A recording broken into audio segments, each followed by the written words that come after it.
warahmatullahi wabarakatuh. Saya Diego Fajin dari kelompok 8 11 MIPA 2. Di sini saya akan membahas tentang pengolahan dan kewirausahaan bahan nabati menjadi makanan khas daerah. A. Perencanaan usaha makanan khas daerah. Dalam menciptakan peluang usaha pengolahan makanan khas daerah, banyak faktor yang mempengaruhinya. Di antaranya adalah A. Ide usaha.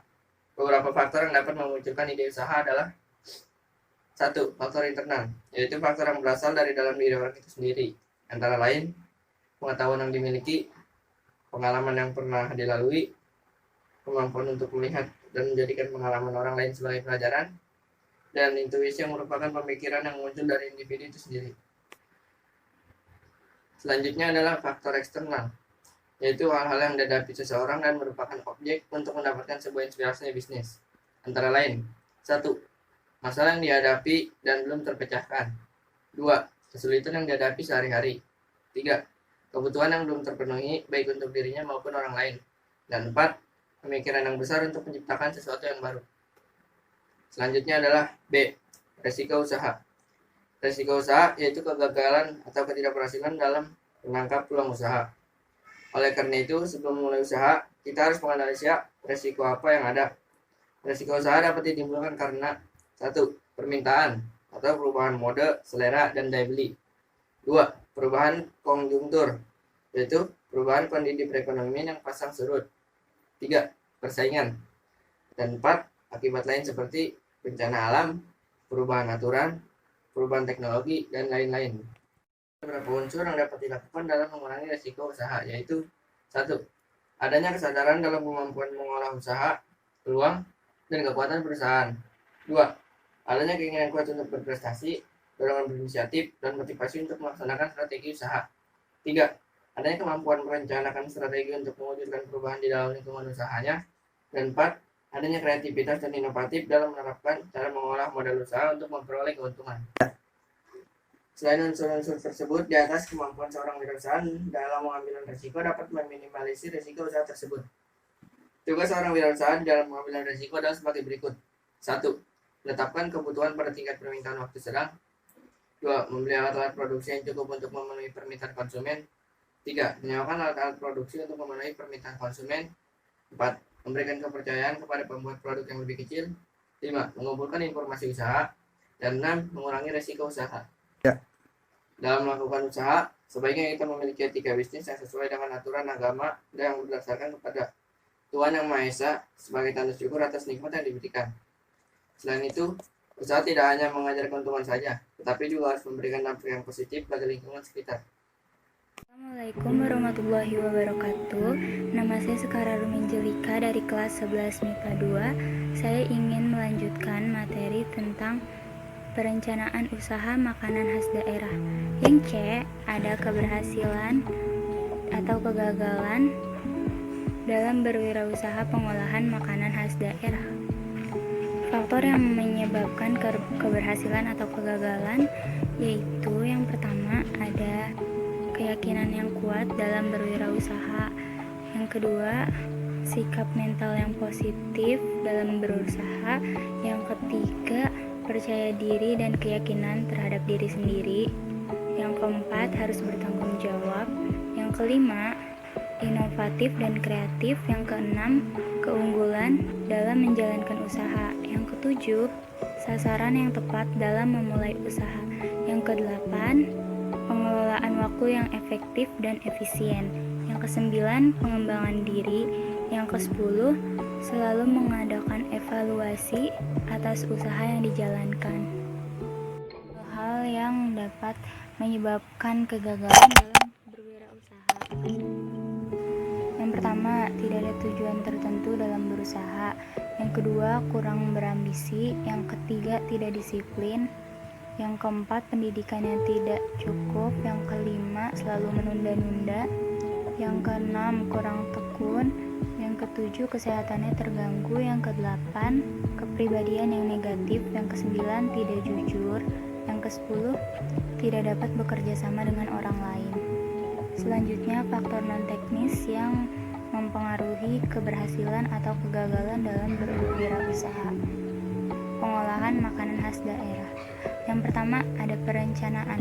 Perencanaan ini harus dibuat dengan matang, rencanakan jenis makanan, lokasi tujuan, penyedia bahan makanan, alat yang dibutuhkan, dan lain-lain. Yang kedua, kita harus menetapkan tujuannya. Apakah usaha yang kita lakukan hanya sekedar hobi atau hanya untuk mendapatkan profit atau keuntungan? Yang ketiga, ada adaptasi. Karena tantangan dalam berwirausaha dan persaingan dalam berwirausaha tidak ada habisnya. Oleh karena itu, diperlukan kemampuan untuk beradaptasi agar bisa mengatasi tantangan-tantangan yang terjadi. Yang keempat, ada inovasi. Yang kelima, memasarkan. Yang keenam, jangan mengeluh dan tetap berusaha adalah kunci. Assalamualaikum warahmatullahi wabarakatuh. Saya Sigit Wahyudi dari kelompok 8 kelas 11 MIPA 2. Saya ingin mempresentasikan yaitu pemetaan peluang usaha. Ancaman dan peluang akan selalu ada dari suatu usaha. Oleh sebab itu, penting untuk melihat dan memantau perubahan lingkungan yang terjadi dan kemampuan dalam beradaptasi dari suatu usaha agar bisa tumbuh dan bertahan dalam konteks persaingan. Seorang wirausahawan harus melakukan pemetaan peluang usaha. Pemetaan peluang usaha dilakukan untuk menemukan peluang usaha dengan memanfaatkan potensi yang ada. Dilakukan untuk mengetahui seberapa besar potensi usaha yang ada dan berapa lama suatu usaha dapat bertahan. Pemetaan potensi usaha dapat didasarkan pada sektor unggulan daerah demi mendorong pertumbuhan ekonomi daerah dengan mengedepankan kewilayahan dan pemerataan. Terdapat beberapa cara atau metode dalam melakukan pemetaan potensi usaha, baik secara kuantitatif maupun kualitatif. Diantaranya adalah dengan melakukan analisa SWOT. Analisa SWOT adalah suatu analisa terdapat di lingkungan internal dan eksternal wirausaha atau perusahaan, di mana analisa internal lebih menitik beratkan pada kekuatan strength dan kelemahan weakness, sedangkan analisa eksternal untuk menggali dan mengidentifikasi semua gejala peluang opportunity yang ada dan yang datang serta ancaman threat dari adanya atau kemungkinan adanya calon pesaing. Analisis SWOT didahului oleh proses identifikasi faktor eksternal dan internal. Analisis SWOT dilakukan dengan mewawancarai pedagang dengan menggunakan kuesioner. Hal-hal yang perlu diwawancarai seperti aspek sosial, ekonomi, dan teknik pembuatan. Contoh studi kasus analisis SWOT untuk usaha pembuatan produk-produk lain berikut. 1. Analisis kekuatan strength, yaitu A. Rendang merupakan salah satu jenis makanan yang disukai seluruh lapisan masyarakat Indonesia. B. Harga jual bersaing. C. Bahan-bahan untuk pembuatan rendang mudah dicari.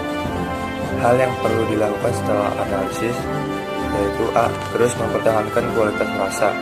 Jangan sampai berubah rasa. Usahakan terus untuk mempertahankan harga. C. Semakin menonjolkan keunggulan rendang yang akan dijual, tidak menggunakan bahan pengawet dan dijamin sehat. Yang kedua, analisis kelemahan atau weakness. A. Harga bahan-bahan seringkali tidak stabil. B. Daging sapi seringkali dicampur dengan daging jenis lain. Hal-hal yang perlu dilakukan setelah analisis yaitu A. Tonjolkan pada bentuk rasa sehingga walaupun porsinya tidak besar, tetapi karena harganya murah, makan akan tetap memiliki daya tarik pembeli. B. Telitilah dalam pembeli daging. Kenali untuk daging sapi asli dan daging, misalnya babi, dan bentuk daging sapi yang sudah dicampur dengan daging yang lain. Yang ketiga, analisis kesempatan. Opportunity dapat melayani pesanan pesta atau catering. B. Dapat membuka warung makan restoran dengan menu khas Sendang yang lezat. Hal-hal yang dapat dilakukan setelah analisis: A. Menyiapkan dan memulai menawarkan rendang pada pelanggan yang membutuhkan, baik untuk pesta, event, lalu tertentu untuk makanan sehari-hari. Mulailah membuat rencana pemasaran rendang dari rumah ke rumah atau melalui jasa online. B. Mulai membuat rencana untuk membuka warung atau rumah makan yang membuat menu rendang. 3. Analisis ancaman atau the threat. Semakin banyak pesaing muncul bila rendang buatan kita disukai konsumen. B. Kemungkinan harga pesaing lebih murah dari harga yang kita tawarkan. Hal yang dapat dilakukan setelah analisis: A. Menjaga kualitas rendang yang kita membuat sehingga pelanggan tetap akan datang ke tempat usaha makanan kita dan tidak akan berpaling dengan usaha makanan rendang yang lain. Yang B. Jangan terlalu cepat menaikkan harga jual ketika harga bahan baku daging sedang naik pasaran. Kita dapat menggunakan harga lama dengan kualitas rasa yang tetap namun dengan porsi yang lebih kecil.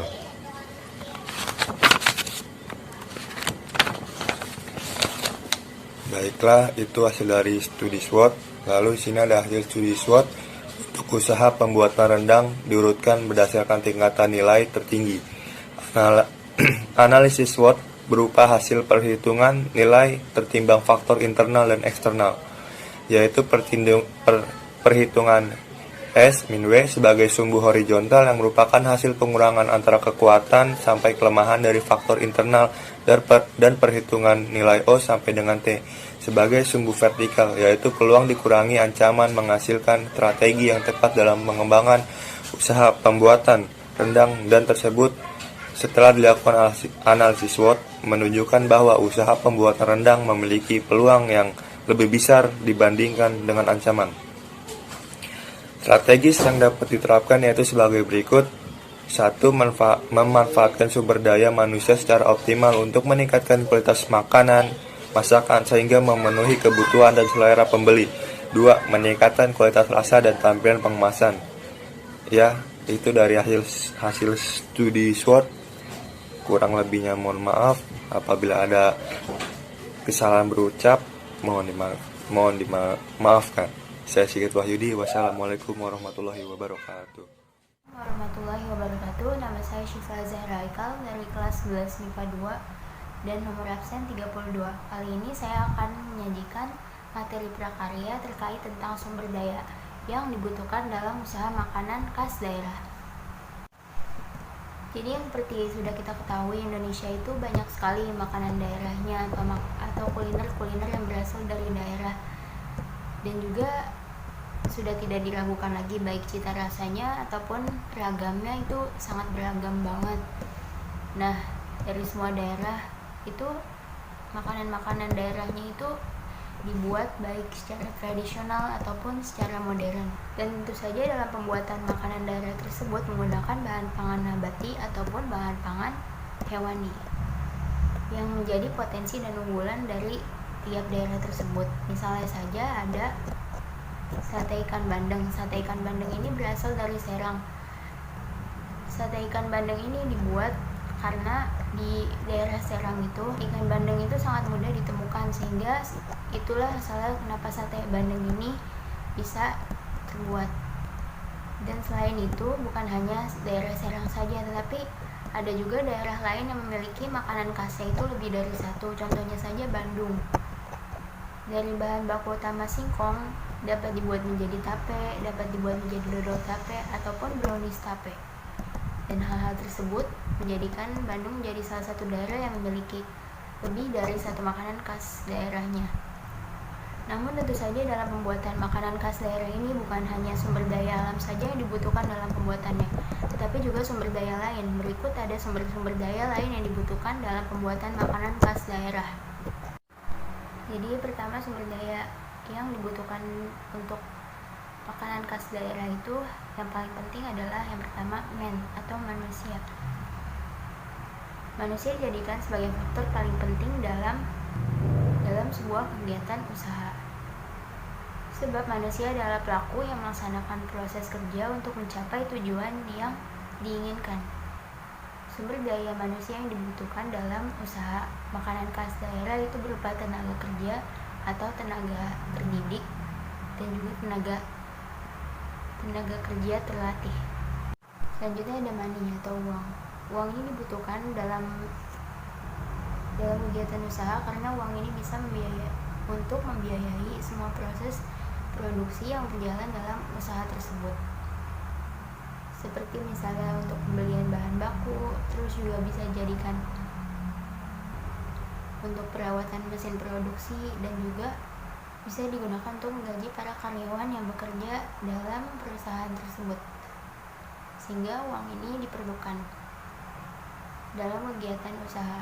Tanpa uang, mungkin usaha itu tidak akan bisa berdiri. Selanjutnya yang ketiga ada material atau bahan. Material ini adalah bahan-bahan yang diperlukan dalam proses produksi pembuatan makanan khas daerah. Dan bahan-bahan ini dibagi menjadi 3, yaitu ada bahan mentah, bahan setengah jadi, dan juga bahan jadi. Dan dalam proses pemproduksian makanan khas daerah yang diperlukan merupakan bahan mentah, nanti bakalan diolah menjadi makanan khas daerah yang ingin dibuat. Tentunya tanpa bahan atau material ini kegiatan produksi tidak bisa berjalan, karena bahan ini dibutuhkan untuk pembuatan makanan khas daerah yang akan dibuat tersebut. Contohnya saja, kita ingin membuat tape, tentu saja kita pastinya memerlukan bahan utamanya, yaitu singkong. Jadi itulah mengapa bahan atau material ini sangat diperlukan dalam usaha makanan khas daerah yang akan dilanjutkan. Selanjutnya yang keempat ada machine atau mesin. Mesin ini menjadi salah satu sumber daya yang diperlukan dalam proses kegiatan produksi. Seiring dengan perkembangan zaman saat ini dan teknologi makin canggih, alat-alat yang dibutuhkan untuk mendukung kegiatan proses produksi pun menjadi makin canggih, sehingga dapat menghemat biaya dan juga tenaga. Bahkan dapat membuat bentuk dan juga tampilan produk itu menjadi lebih baik.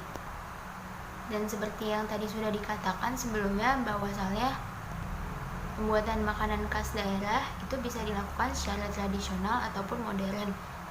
Untuk penggunaan mesin ini biasanya digunakan dalam proses pembuatan yang modern, sehingga apabila ketika makanan khas daerah tersebut dibuat secara tradisional, mesin ini tidak benar-benar diperlukan dalam pembuatan makanan khas daerah tersebut.